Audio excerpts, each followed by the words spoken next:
Hartlik goeiemôre geliefdes. Ek lees vanoggend vir ons 'n gedeelte uit die Nuwe Testament uit Matteus 14, daarvan in vers 22. Dit is die gedeelte waar Jesus op die see loop. Daarna het Jesus vir die disippels gesê, hulle moet dadelik in die boot klim en voor hom na die ander kant van die see gaan.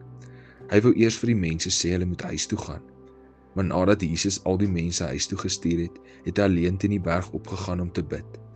Dit het donker geword en Jesus was alleen daar. Die boot was toe ver van die land en die branders het die boot rondgegooi, want die wind het sterk van voor gewaai. Vroeg die volgende oggend, voordat dit lig geword het Jesus na hulle toe gekom. Hy het op die see geloop. Toe sy disippels hom op die water sien loop, het hulle baie bang geword en gesê, dit is 'n spook. Hulle was baie bang en hulle het toe hard geskree. Jesus het dadelik met hulle gepraat en vir hulle gesê, toe maar, dit is ek, moenie bang wees nie. Petrus sê toe vir Jesus, Here, as dit U is, sê dan ek moet op die water na U toe loop. Jesus het toe vir hom gesê, kom. Petrus het uit die boot geklim en toe het hy op die water geloop na Jesus toe. Maar toe Petrus sien die wind is sterk, het hy bang geword en hy het begin sink en hy het geskree, Here, red my. Jesus het dadelik sy hand uitgesteek en hy het hom gegryp en vir hom gesê, hoekom is jou geloof so min? Hoekom het jy begin twyfel? Hulle het in die boot geklim en die wind het opgehou waai. Die mense wat in die boot was, het voor Jesus gekniel en vir hom gesê, waarlik, U is die Seun van God. Ons lees net tot sover. Geliefdes, hierdie verhaal speel af in die donker van die nag, terwyl die wind al hoe sterker begin waai. Die disippels sit in die boot en alles in hulle roep dat dit beter is om net te bly waar hulle veilig voel. Dan kom Jesus na hulle toe op die water gestap en Petrus hoor hierdie eenvoudige oproep, kom. Dit is die soort woorde wat jou knieë laat lam word, maar jou en jou hart vinniger laat klop, want dit vra vertroue en gehoorsaamheid. Jesus roep hom nie in die gemak van die boot nie, maar in die plek waar jou geloof, jou liggaam en alles rondom jou bewe. Baie van ons sit in die boot, al roep Jesus ons lankal. Die boot is ons gewoontes, gemak en beheer. Dit is die plek waar jy voel, jy ken die reëls. Maar die roepstem van Christus gee nie altyd vir jou 'n plan of 'n waarborg nie. Hy gee vir jou net homself.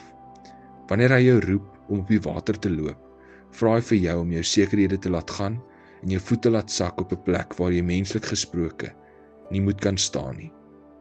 Geliefdes, Petrus loop op die water, nie omdat hy slim is of dapper is nie, maar omdat sy oë op Jesus is. Die oomblik wanneer sy aandag na die wind en die golwe draai, dan sink hy. En dit is hoe dit vandag nog werk.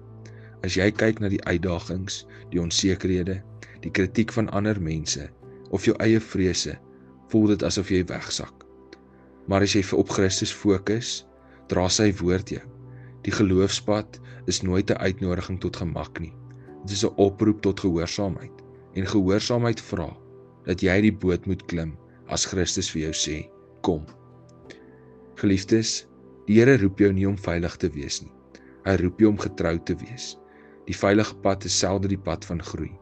Die disippels wat in die boot gebly het niks verkeerd gedoen nie, maar hulle het ook nie beleef hoe water onder jou voete voel nie. Dit ervaar jy net as jy gehoorsaam genoeg is om te beweeg wanneer Christus vir jou sê kom. Geliefdes, vandag vra die Here vir jou om nie terug te hou nie. Sê ja vir sy roepstem, al voel dit soos die onmoontlike. Die enigste ware nederlaag is om in die boot te bly, wanneer Jesus jou roep om op die water te loop. Kom ons bid saam. Here Jesus, ons wil die roepstem hoor en daarop reageer. Geef vir ons die moed om nie vas te klou aan veiligheid en beheer nie. Leer ons om op U te fokus wanneer die wind om ons woed. Hou ons vas wanneer ons voel ons wil sink. Lei ons om die eerste tree in geloof te gee, al voel dit groter as ons krag. Here, ons vertrou U. Maak ons gehoorsaam, maak ons dapper en neem ons hand wanneer U vir ons sê, kom. Amen. Geliefdes, mag die Here jou vandag die moed gee om te stap waar hy jou roep, die vrede om sy nabyheid te vertrou en die vreugde om hom te ontmoet op die water. Geniet die dag.